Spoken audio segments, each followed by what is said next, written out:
मेरे प्रिय भाई बहनों, यदि मैं आपसे कहूं कि हमारे शरीर में, आपके शरीर में, मेरे शरीर में, मानव जाति के शरीर में ढेर सारी नदियां हैं, मतलब पूरा शरीर नदियों से भरा पड़ा है, आप चौंक तो नहीं गए? जी हाँ, ये सही बात है। साइंस के अनुसार और प्रायोगिक रूप से हम देखते हैं कि हमारे पूरे शरीर में जगह जगह नदियां लगी हुई हैं। चलिए मैं आपको समझा देता हूं, और शायद आपने गैस भी कर लिया होगा। ये नदियां हैं खून की नदियां।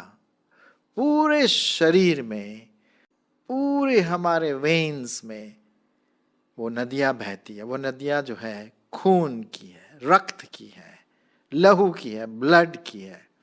अगर आप कहीं भी सुई चुभाएं या थोड़ा सा अपने आप को दर्द दें और सुई लगाएं, एकदम से खून निकलेगा। जी हाँ, जहाँ कहीं भी आप काटे। तो हम देखते हैं क्योंकि वो नदियाँ जब पंक्चर हो जाती है तो नेचुरली खून निकलता है। और बाइबल के अनुसार जो लहू है, जो रक्त है, वही जीवन है, उसी में जीवन है। आप जानते हैं यदि कहीं एक्सीडेंट होता है तो एकदम से जो खून जब बह जाता तो लोग बोलते भाई ब्लड बैंक चाहिए, खून लाइए, क्योंकि अगर ये खून इन्हें नहीं मिलेगा इनकी मौत हो सकती है। तो खून जरूरी है, रक्त, सही रक्त बहुत जरूरी है हमारे जीवन के लिए। और आज मेरा जो विषय है इसी से संबंधित है कि किस प्रकार से हमारे प्रभु यीशु मसीह का रक्त, लहू हम सबों के लिए क्या क्या काम किया, तभी हम उसके और भी आराधक हो सकते हैं। उसकी प्रशंसा और महिमा और अधिक दिल से हम कर सकते हैं। बाइबल जो परमेश्वर का वचन है, मैं पढ़ूंगा आपके लिए लेविटिकस या लेवी व्यवस्था, उसका 17वां अध्याय और 11वां पद। आप जानते हैं अच्छी तरह से कि हजारों साल पहले साइंस इतना अपडेटेड नहीं था, इतनी उन्नति नहीं हुई थी, माइक्रोस्कोप या दूसरी ऐसी चीजें नहीं थी। लेकिन फिर भी परमेश्वर के वचन में जो हजारों साल पहले लिखा है, साइंस की बातें लिखी है। और उसमें क्या लिखा हुआ है सुनिए। लय व्यवस्था उसका 17 अध्याय 11 पद। क्योंकि शरीर का प्राण लहू में रहता है, और उसको मैंने तुम लोगों को वेदी पर चढ़ाने के लिए दिया है कि तुम्हारे प्राणों के लिए प्रायश्चित किया जाए, क्योंकि प्राण ही के कारण लहू ही से प्रायश्चित होता है। परमेश्वर का वचन बिल्कुल सटीक है, विज्ञान के अनुसार है। और आज हम जानते हैं कि प्राण जो है खून में होता है, रक्त में होता है। और ये बड़ी भारी मिस्ट्री, हम इसको पूरी रीति से नहीं समझ पाते हैं। और एक बहुत अच्छी किताब है यदि आपको मिले, और उस किताब का नाम है केमिस्ट्री ऑफ ब्लड। की जो रसायन बातें जो है केमिस्ट्री की, ब्लड की, उसमें क्या क्या चीज़ें हैं, बहुत इंटरेस्टिंग चीज़ें हैं। मैं अभी उसके बारे में नहीं बताऊंगा, क्योंकि हम मेन जो सब्जेक्ट है लहू के बारे में हम उसमें आएंगे। तो आइए हम इस लहू के बारे में देखें कि परमेश्वर का वचन क्या कहता है। पुराने नियम में हजारों साल पहले लहू या रक्त बहुत इंपॉर्टेंट, महत्वपूर्ण रोल अदा करता था। जब भी पापों की क्षमा होती थी तो मेमने का या किसी जानवर का लहू बलिदान करके उसका लहू चढ़ाया जाता था, क्योंकि लहू में प्राण है। हर समय जब भी पाप होता था तो बलिदान चढ़ाया जाता था। जब भी पाप हुआ करता था, जो प्रीस्ट होता था, याजक, वो बलिदान चढ़ा करके और वो लहू को छिड़कता था। ओके, उससे एक बात होती थी कि उसके पाप धुल जाते थे। और इस प्रकार की बातें हम पुराने नियम में विशेष करके हम इन बातों को देखते हैं। अच्छा, जब नए नियम में हम आते हैं तो वहां पर एक जगह लिखा हुआ है, मैं आपके लिए पढ़ूंगा, इब्रानियों की पत्री और उसका 9 अध्याय 22 पद। इब्रानियों की पत्री उसका 9 अध्याय और 22 पद। सुनिए क्या लिखा है। और व्यवस्था के अनुसार प्रायः सब वस्तुएं लहू के द्वारा शुद्ध की जाती है और बिना लहू बहाए, बिना रक्त बहाए पापों की क्षमा नहीं। और आप और हम अच्छी तरह से जानते हैं, बाइबल बताती है कि मनुष्य स्वभाव से पापी है, जन्म से ही वो पापी है। पाप में वो बढ़ता है, पाप में वो मर जाता है अगर उसका उद्धार नहीं होता है। पाप हमारे जीवन में एक प्रकार का बीमारी है जो हमें नरक की ओर घसीटते हुए ले जाती। लेकिन ये प्रभु यीशु मसीह का प्रेम, परमेश्वर पिता का प्रेम और उसका बलिदान पुत्र के द्वारा, जो हजारों साल पहले 2000 वर्ष पूर्व क्रूस पर प्रभु यीशु मसीह ने अपना लहू बहाया, अपना रक्त बहाया। अब बार बार बलिदान करने की जरूरत नहीं है। प्रभु यीशु मसीह ने एक महायाजक हो करके अपना बलिदान एक बार दे दिया। अब हम कैसे उस पाप से धुल सकते हैं? अब हमें बलिदान करने की जरूरत नहीं है, हमें याजक के पास जाने की जरूरत है। हमें तो बस एक महायाजक अर्थात प्रभु यीशु मसीह के पास आना है, विश्वास करना है, पापों से पश्चाताप करना है और उससे प्रार्थना करना है कि उसके लहू से, उसके रक्त से हमारे पाप धुल जाए, और हमारे पाप धुल जाते हैं। तो आइए क्या क्या चीजें हम देखते हैं जब प्रभु यीशु मसीह हमारे लिए क्रूस पर मारा गया, बलिदान हुआ, क्या उसके लहू से हमारे जीवन में इसका क्या प्रभाव हुआ और कैसे वो तीसरे दिन मुर्दों में से जी भी उठा। पहली बात हम देखते हैं, प्रभु यीशु मसीह के लहू के द्वारा हम धर्मी ठहराए जाते हैं। मैं आपके लिए पढ़ूंगा रोमियो उसका 5वां अध्याय 9 पद। रोमियो उसका 5वां अध्याय और 9 पद। तो जबकि हम अब उसके लहू के कारण या रक्त के कारण धर्मी ठहरे, तो उसके द्वारा परमेश्वर के क्रोध से क्यों ना बचेंगे। ये बात यहाँ पर हम देखते हैं कि अब हम पापी नहीं ठहरे। जब हम प्रभु यीशु मसीह पर विश्वास करते हैं तो हम पापी नहीं ठहरते हैं। वो पापी शब्द निकालता है और हमें धर्मी ठहराता है, ऐसे जैसे कि हमने कोई पाप ही नहीं किया। इस प्रकार की बातें वो हमारे जीवन में करता है। जी हाँ, और यही बात परमेश्वर के वचन में बहुत साफ रीति से लिखा हुआ है। तो हम अब उसके रक्त के द्वारा धर्मी ठहरे, तो उसके क्रोध और उसके द्वारा परमेश्वर के क्रोध से क्यों ना बचेंगे। इसलिए हम परमेश्वर के क्रोध से बच गए। अब परमेश्वर हमें नरक में नहीं डालेगा, क्योंकि वो हमें प्रभु यीशु मसीह के दृष्टिकोण से देखता है कि मेरे पाप धुल गए हैं और मैं परमेश्वर पिता के सामने धर्मी ठहरा, अपने कामों से नहीं, प्रभु यीशु मसीह के लहू के द्वारा। दूसरी बात हम देखते हैं कि प्रभु यीशु मसीह के लहू के द्वारा आपके और मेरे पाप क्षमा होते हैं। हम पढ़ेंगे इफिसियों उसका 1 अध्याय 7 पद। 2 बातें वहां पर हम देखेंगे। इफिसियों उसका 1 अध्याय और 7 पद। सुनिए परमेश्वर का वचन क्या कहता है। हमको मसीह में उसके रक्त के द्वारा छुटकारा, क्या है? उसके रक्त के द्वारा छुटकारा, लहू के द्वारा छुटकारा, अर्थात अपराधों की क्षमा परमेश्वर के उस अनुग्रह के धन के अनुसार मिला है। हालेलुया। आप देख रहे हैं कि परमेश्वर का वचन कितना साफ है कि यीशु मसीह का लहू हमें शैतान के और उसकी बातों से छुटकारा देता है, पापों से छुटकारा देता है और हमारे अपराधों को क्या करता है? क्षमा करता है। फॉरगिवन, वो हमें माफ करता है हमारे अपराधों को, ताकि हम नरक से मुड़ करके स्वर्ग की ओर चलें। ये परमेश्वर का अनुग्रह है। और एक और बात हम देखते हैं रोमियो 5 और 9 में कि उसके क्रोध से हमें छुटकारा मिलता है। आने वाला जो क्रोध है, रोमियो उसका 5 अध्याय 9 पद में हम यहाँ पर देखते हैं। इसकी चौथी बात हम देखते हैं, प्रभु यीशु मसीह का लहू हमें आत्मिक जीवन देता है, एक प्रकार की आत्मिक जागृति देता है। यूहन्ना रचित सुसमाचार उसका 6वां अध्याय, यूहन्ना उसका 6वां अध्याय और 53 पद। मैं आपके लिए पढ़ूंगा। यूहन्ना उसका 6वां अध्याय 53 पद। सुनिए क्या लिखा हुआ। यीशु ने उनसे कहा, मैं तुमसे सच सच कहता हूं, जब तक मनुष्य के पुत्र का मांस न खाओ और उसका लहू या रक्त न पियो, तुम में जीवन नहीं। जो मेरा मांस खाता और मेरा लहू पीता है, अनंत जीवन उसी का है, और मैं अंतिम दिन फिर उसे जिला उठाऊंगा। कहने का मतलब यह है, मांस खाने का मतलब प्रभु यीशु मसीह के शरीर पर विश्वास करना कि वो मेरे पापों के लिए तोड़ा गया। ये एक प्रकार का एक ऐसा लैंग्वेज है जो तुलना कर रहा है खाने का, लेकिन खाना नहीं, मतलब विश्वास करना और उसके लहू को विश्वास करना कि वो मेरे पापों के लिए बहाया गया।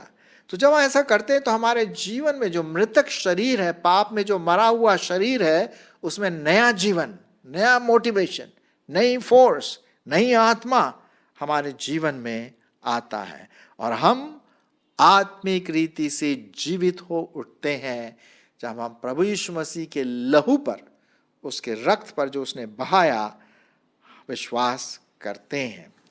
और क्या हम देखते हैं परमेश्वर के वचन में, 1 यूहन्ना उसका 1 अध्याय और 7 पद। 1 यूहन्ना उसका 1 अध्याय और 7 पद क्या लिखा हुआ है।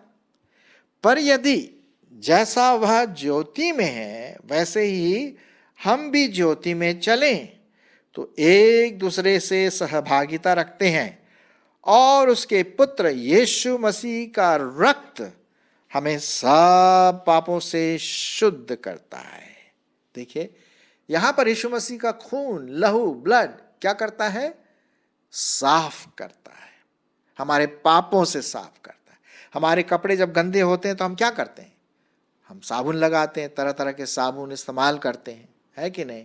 हम साबुन से नहाते हैं ताकि शरीर का मैल, गंदगी दूर हो, कपड़े की गंदगी दूर हो। लेकिन जब दिल गंदा है, जब जीवन गंदा है, जब जीवन में पाप है, तो वो कौन सा साबुन है? अरे साहब, एक ही साबुन है, और वो है प्रभु यीशु मसीह का लहू, जो हमें सब पापों से, सब अपराधों से हमें साफ करता है, क्लीन करता है, प्योर करता है, शुद्ध करता है। जी हाँ, ये है लहू का चमत्कार जो प्रभु यीशु मसीह ने हमारे और आपके लिए क्रूस पर चढ़ाया बलिदान के रूप में। फिर हम देखते हैं कि प्रभु यीशु मसीह के लहू से शैतान पर हम हावी हो जाते हैं, शैतान को हम जीत पाते हैं। जी हाँ, प्रकाशित वाक्य उसका 12 अध्याय 11वां पद।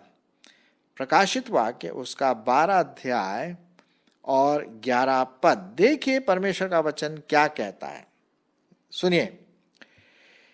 और वे मेमने के रक्त, अब मेमना कौन है? यीशु मसीह, वो मेमना जिसमें कोई पाप नहीं था, बिना पाप का, और वे मेमने के रक्त के कारण और अपनी गवाही के वचन के कारण उस पर जयवंत हुए। उस पर मतलब किस पर? शैतान पर जयवंत हुए, पापों पर जयवंत हुए, क्योंकि उन्होंने अपने प्राणों को प्रिय न जाना, यहां तक कि मृत्यु भी सह ली।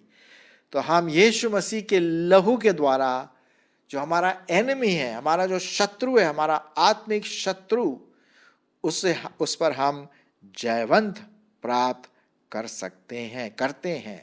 एक बहुत अच्छा गाना है, हिंदी में भी है, इंग्लिश में है, in the name of Jesus, in the name of Jesus we have victory. यीशु मसीह के लहू में, यीशु मसीह के नाम में क्या है? विक्ट्री है, विजय है। आइए और आगे देखते हैं प्रभु यीशु मसीह के लहू के बारे में। अच्छा, परमेश्वर के वचन में लिखा हुआ है कि जब हम पापी थे तो हमारा संबंध परमेश्वर से टूट गया। क्यों? क्योंकि परमेश्वर पवित्र है और मनुष्य जाति क्या है? पापी है। तो पवित्रता का और पापी का कोई मेल नहीं हो सकता। हम दोनों के बीच में एक खाई थी, है ना, कोई मिलाप नहीं था, कोई बीच में बिचवाई करने वाला नहीं था। लेकिन क्या हुआ? प्रभु यीशु मसीह आए और उन्होंने बिचवाई करके अपना लहू, अपना रक्त क्रूस पर बहाया, और उस रक्त के द्वारा हम परमेश्वर के पास लाए गए। मैं आपके लिए पढ़ूंगा इफिसियों उसका 2 अध्याय, इफिसियों उसका 2 अध्याय और उसका 12 से 13 पद। इफिसियों 2 अध्याय 12 से 13 पद। सुनिए परमेश्वर का वचन क्या कहता है। तुम लोग उस समय मसीह से अलग और इज़राइल की प्रजा के पद से अलग किए हुए और प्रतिज्ञा की वाचाओं के भागी न थे और आशाहीन और जगत में ईश्वर रहित थे। पर अब 13वां पद, पर अब मसीह यीशु में तुम जो पहले दूर थे, मसीह के रक्त के द्वारा, मसीह के लहू के द्वारा निकट हो गए हो, क्योंकि वही हमारा मेल है। 14 पद, क्योंकि वही हमारा मेल है, जिसने यहूदियों और अन्य जातियों को एक कर दिया और अलग करने वाले दीवार को जो बीच में थी ढा दिया। ये देखिए साहब, ये है परमेश्वर के लहू का चमत्कार। यीशु मसीह ने अपने आप पर वो पाप का बोझ लिया और उसकी वजह से वो पापी हमारे लिए पाप बना। उसमें पाप तो नहीं था, लेकिन हमारे लिए पाप बना ताकि वो लहू बहाया जाए एक बार। अब हमें बार बार जाने की जरूरत नहीं है अपना बलिदान लेकर के। प्रभु यीशु मसीह एक बार वो अपने लिए, हमारे लिए अपना लहू बहाया। तो उस लहू बहाने से अब हम करीब आ गए। किसके करीब आ गए? परमेश्वर पिता के पास जो पवित्र है। इन अदर वर्ड्स, दूसरी बात हम देखते हैं कि यीशु मसीह के लहू के द्वारा हम परमेश्वर के समीप आ जाते हैं। मेल हो गया, मिलाप हो गया। अब हम परमेश्वर के बेटे और बेटियां कहलाए जाते हैं, है ना। तो इससे हम ये बात देखते हैं कि यीशु मसीह का लहू मेल मिलाप करने वाला रक्त है, मेल मिलाप करने वाला लहू है। वो खून जो क्रूस से बहाया गया आपके और मेरे लिए। एक और बात हम देखते हैं प्रभु यीशु मसीह के लहू के बारे में कि यीशु मसीह का लहू हमारे लिए शांति का पैगाम, शांति का सुसमाचार लाता है। ताकि क्योंकि हमारे पाप ढांप दिए गए, कवर कर दिए गए। अब परमेश्वर हमें पापी दशा में नहीं देखता। मैं आपके लिए पढ़ूंगा रोमियो उसका 3 अध्याय, रोमियो उसका 3 अध्याय और उसका 24 से 25 पद। क्या लिखा हुआ है? परंतु उसके अनुग्रह से उस छुटकारे के द्वारा जो मसीह यीशु में है, सेंत मेत धर्मी ठहराए जाते हैं। और उसे परमेश्वर ने उसके लहू के कारण, किसके लहू के कारण? यीशु मसीह के लहू या यीशु मसीह के रक्त के कारण एक ऐसा प्रायश्चित ठहराया, एक प्रायश्चित, एक ढपना ठहराया जो विश्वास करने से कार्यकारी होता है कि जो पाप पहले किए गए और जिन पर परमेश्वर ने अपनी सहनशीलता से ध्यान नहीं दिया, उनके विषय में वह अपनी धार्मिकता प्रकट करे। ये लहू, ये रक्त क्या बन गया? प्रायश्चित बन गया, प्रोपिशिएशन, शांति का एक ढपना बन गया। अब परमेश्वर क्रोध की दृष्टि से नहीं, शांति की दृष्टि से देखता है। हाँ, मेल मिलाप की दृष्टि से देखता है। तो मेरे प्रियो, आज हमने देखा, और भी कई बातें हैं, लेकिन हमारा टाइम खत्म हो रहा है, इसीलिए मैं यहीं स्टॉप करूंगा। आप और इसकी स्टडी कर सकते हैं बाइबल और कंकोर्डेंस ले करके। वही मैंने किया और आपको एक छोटा सा वचन आज दिया कि प्रभु यीशु मसीह का लहू कितना इंपॉर्टेंट है, कितना महत्व है कि वो हमारे पापों को उठा ले जाता है, साफ करता है, पवित्र करता है, धर्मी ठहराता है, हमारे पापों को ढांप देता, हमें आत्मिक जागृति देखता, हमें साफ करता, हमें शैतान से लड़ने के लिए सामर्थ देता है। ये है प्रभु यीशु मसीह का लहू, उसमें जीवन था। जी हाँ, सो आप ये गुड न्यूज, ये शुभ संदेश आप दूसरों को भी बताएं। आप विश्वास करते हैं ना कि हमारे शरीर में जीवन की नदियां हैं, खून की नदियां हैं? जी हाँ, अगर खून है तो जीवन है। लेकिन अगर प्रभु यीशु मसीह का लहू, रक्त हमारे ऊपर है, तो अनंत जीवन है। हालेलुया और आमेन। आशा है कि आपने प्रभु यीशु मसीह के रक्त के द्वारा अपने पापों को क्षमा किया और इसको दूसरों को भी बताएं, इससे पहले कि बहुत लेट हो। परमेश्वर आपकी अगुवाई करे जब आप दूसरों को भी बताते हैं और यीशु मसीह के लहू को अपने जीवन में अपनाते हैं।